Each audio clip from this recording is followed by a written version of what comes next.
Hello बच्चों, good morning. How are you? So today I am going to start the chapter quadratic equation. Quadratic equation को हिंदी में हम लोग द्विघात समीकरण भी बोलते हैं और द्वि का मतलब आप सब जानते होंगे दो। तो ऐसा कोई भी इक्वेशन जिसकी मैक्सिमम पावर 2 हो, ऐसा कोई भी इक्वेशन जिसकी मैक्सिमम पावर 2 हो उसको हम लोग बोलते हैं द्विघात यानी कि क्वाड्रेटिक इक्वेशन। लीनियर इक्वेशन के बारे में आप सबने पढ़ा है। ऐसा कोई भी इक्वेशन जिसकी मैक्सिमम पावर 1 हो एज इट इज, ऐसा कोई भी इक्वेशन जिसकी मैक्सिमम पावर 2 हो उसको बोलते हैं हम लोग क्वाड्रेटिक इक्वेशन। अगर पावर 3 है देन इट इज क्यूबिक और अगर पावर 4 है then it is called biquadratic equation. So our topic is quadratic equation for class 10th. This is a very small but very important chapter for all of us. So please be careful while reading this. See, any equation in the form of ax square plus bx plus c is equal to 0. ऐसा कोई भी equation जिसको हम इस form में लिख सके. If any equation is written in this form, so this kind of equation is called a quadratic equation. As you can see, the maximum power of the variable is 2. So this is called quadratic equation. आपसे books में ये question आता है कि आप इसको recognise कीजिए। कोई इक्वेशन देके बोलेगा कि आप इसको पता कीजिए that it is a quadratic equation और नॉट। लाइक अगर कहीं लिखा हुआ है x plus 1/x is equal to 2, तो इसको फर्स्ट टाइम जो भी बच्चे देखते हैं they say that sir it is a linear equation, it is not a quadratic equation. But it is not like that. See very carefully, जरूरी नहीं है कि जो दिखे वो ही क्वाड्रेटिक इक्वेशन हो। कभी कभी कुछ क्वाड्रेटिक इक्वेशंस बनते हैं बाद में, तो उसके अकॉर्डिंग हमें इसको बताना पड़ता है। जैसे 1 और x का LCM x, so we will get x square plus 1 is equal to 2। So finally this equation returns into x square plus 1 is equal to 2x, which is finally x square minus 2x plus 1 is equal to 0। अभी आप देख सकते हैं कि ये एक quadratic equation है। सो कभी भी मैक्सिमम पावर 2 डायरेक्टली दिख जाए तब तो आप बोल सकते हैं, अगर नहीं दिखता है तो आपको देखना पड़ेगा कहीं आप सॉल्व करने के बाद तो क्वाड्रेटिक इक्वेशन नहीं पा रहे हैं। सो जैसे अगर इसकी बात करें x square plus 1/x square is equal to 3 as example, तो यहां आप देख रहे हैं कि एक्स स्क्वायर है, लेकिन ऐसा नहीं है कि ये क्वाड्रेटिक इक्वेशन है। This is a by quadratic equation. जैसे मैंने इसको बताया ऐसे इसको भी आप सॉल्व करेंगे, so you will get x power 4। So basic the property of quadratic equation is if any equation can be written in the form of ax square plus bx plus c। Now अभी हम लोग के पास chapter में है कुछ questions quadratic equation के जिनको भी सॉल्व करना होगा हमें बाई फैक्टराइजेशन मेथड। इसको सॉल्व करने के लिए हमारे पास एक फॉर्मूला भी है। इसको सॉल्व करने के लिए हमारे पास एक middle term splitting method, formula method और एक है कंप्लीटिंग द स्क्वायर मेथड। तो इनमें से कोई एक हमें अप्लाई करना होगा। जो सबसे इंपॉर्टेंट है वो हमारा है फैक्टराइजेशन और फॉर्मूला मेथड, जिसको मैंने पहले से लिखा हुआ है यहाँ पे। तो अभी देखते हैं 6x square minus 13x plus 5 इस क्वाड्रेटिक इक्वेशन को हमें सॉल्व करना है और हमें x की वैल्यू बतानी है। एक बात का हमेशा ध्यान रखिए कि जब भी आप कभी कोई भी लीनियर इक्वेशन सॉल्व करते हैं तो हमें हमेशा एक वैल्यू मिलती है, और जब भी कभी आप क्वाड्रेटिक इक्वेशन सॉल्व करते हैं then we will always get 2 answers. And if we are solving any cubic equation power 3 वाले तो हमें 3 आंसर्स मिलेंगे। तो ये डिपेंड करता है कि x की पावर कितनी है। तो हमारे पास क्वाड्रेटिक है, that means we will get 2 solutions, 2 we can say roots of the equation. Now listen, this is 6x square plus 5।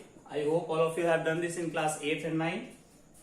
6x square into 5, 30x square.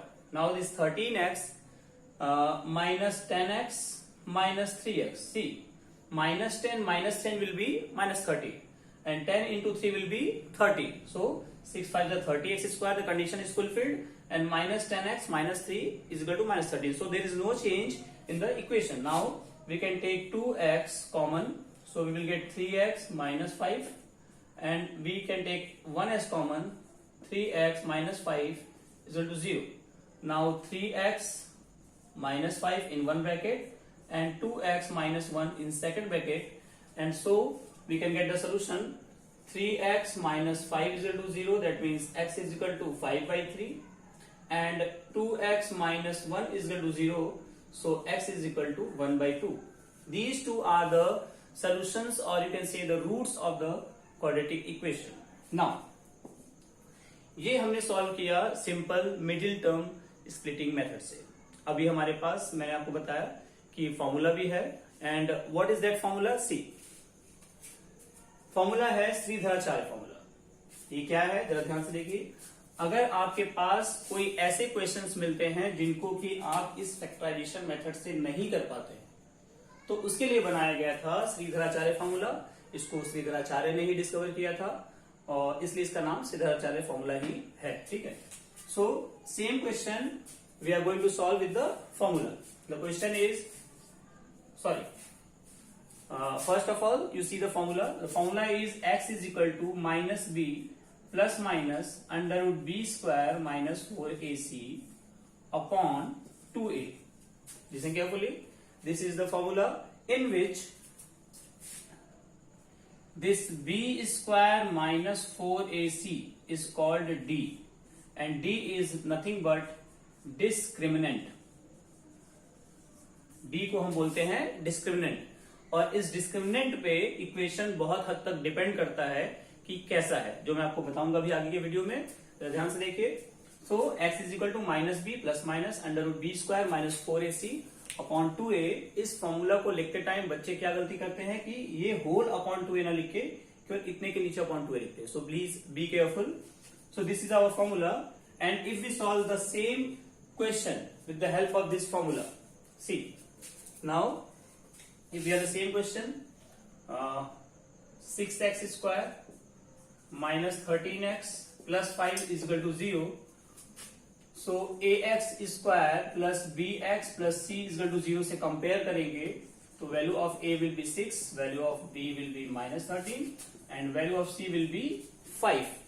So if a, b, c we have got, and Sridharacharya formula we have is x is equal to minus b plus minus under root b square minus 4ac upon 2a. पहले आप एक काम कर सकते हैं कि यहाँ पे b, a, c की वैल्यूज पुट करिए। तो फॉर्मूला मैंने ऑलरेडी लिखा हुआ है, x is equal to minus b is minus 13 plus minus under root b square 13 square minus 4 into a into c whole upon 2a. तो सॉल्व करना है। ये 13 plus minus under root 169 minus 120 upon 2 into the value of a is 6, so it is 12। Solve करेंगे 13 plus minus 169 minus 120 49, so under root 49 means 7 upon 12. So now we have plus and minus both. I have already told you if it is a quadratic equation, तो हमें हमेशा दो answers मिलेंगे, दो roots मिलेंगे। एक बार plus sign लेंगे, एक बार माइनस साइन लेंगे। जब प्लस साइन लेंगे तो 20 अपॉन 12, और जब माइनस साइन लेंगे तो 6 upon 12, that is 5/3, sorry 4 5 yes 5/3, and 1 will be 2/1/2. Okay, so this is the use of formula. One thing I need to tell you is, if I told you already that this term d, discriminant d is equal to b square minus 4ac.